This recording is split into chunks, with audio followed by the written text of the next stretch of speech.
and I do oppose. Minority Leader. Thank you very much, the Honorable Speaker. Order. Minority Leader and Majority Leader, you have 15 minutes each. The rest members, you have 10 minutes. In the event you exhaust your argument under 10 minutes, you should yield the ground to other members. Thank you very much, Honorable Speaker. I want to go straight to the point and from the outset declare that I support the motion.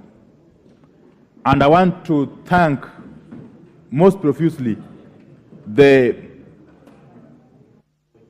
initiator of the motion, the Honorable Jack Wamboka, and state that Jack Wamboka, history will be very kind to you. In the fullness of time, when the history of this parliament or of this country is written, you will for sure have something. If not a paragraph, a sentence, at least a footnote for what you've done for the country today.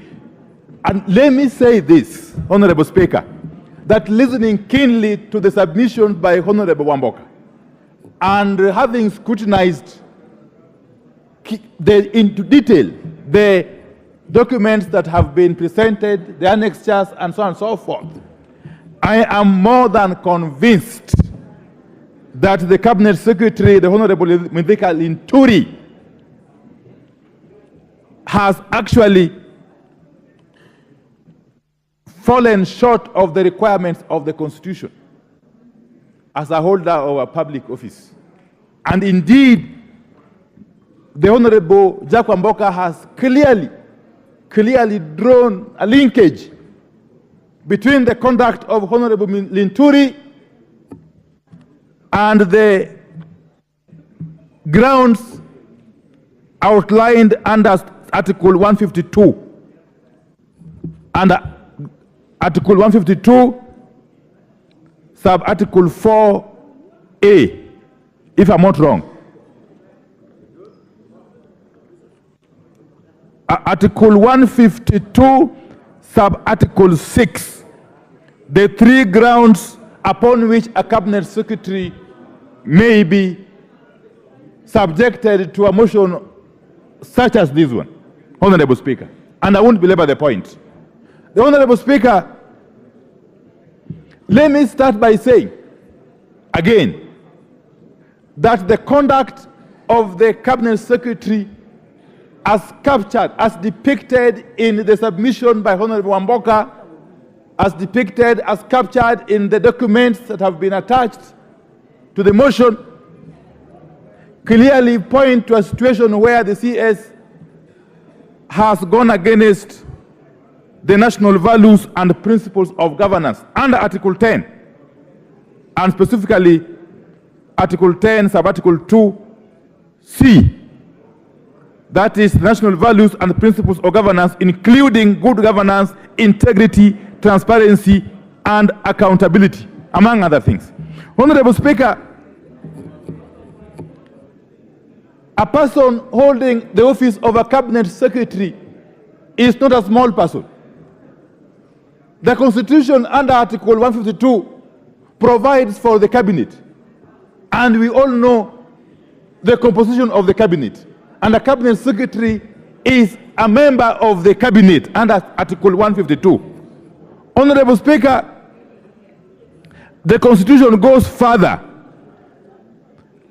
Under Article 152, sub-Article 4A, that each person appointed as a Cabinet Secretary assumes office by swearing or affirming faithfulness to the people and the Republic of Kenya and obedience to the Constitution, and so on and so forth. But it goes further at Article 153,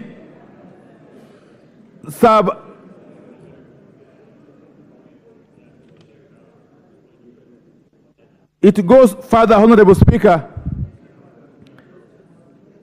at Article 153, sub-Article 2, to state that CSS are accountable individually and collectively to the President for the exercise of their powers and the performance of their functions. Why am I saying this, Honorable Speaker? That a motion for impeachment, such as this one, is indeed a tool of the last resort all over the world.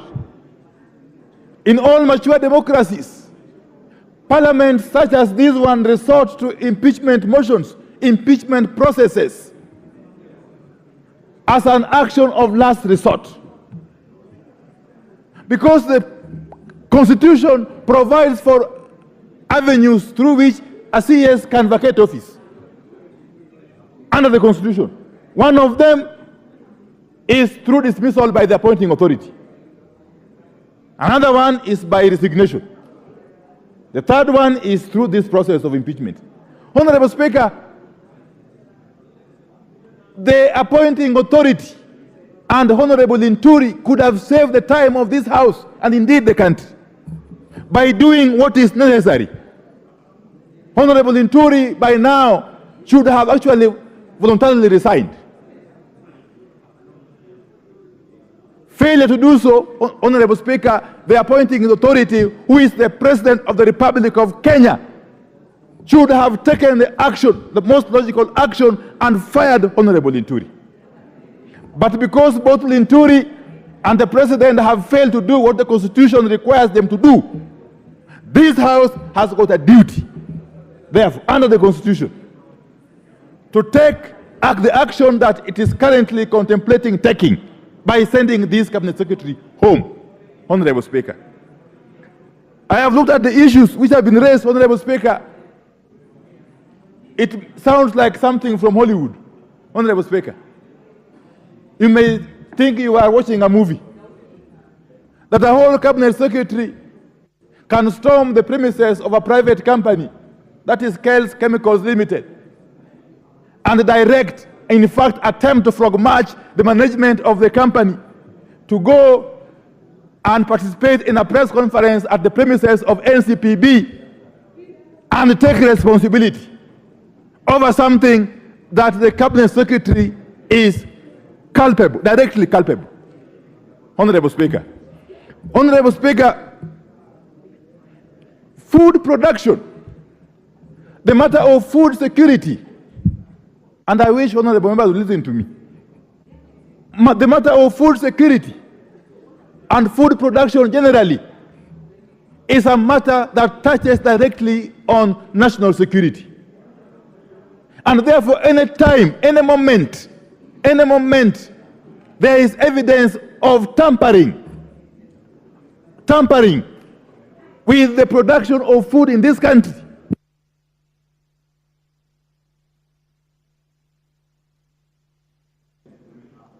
what's happening? By way of supplying substandard or fake farm inputs, including fertilizer, Honorable Speaker.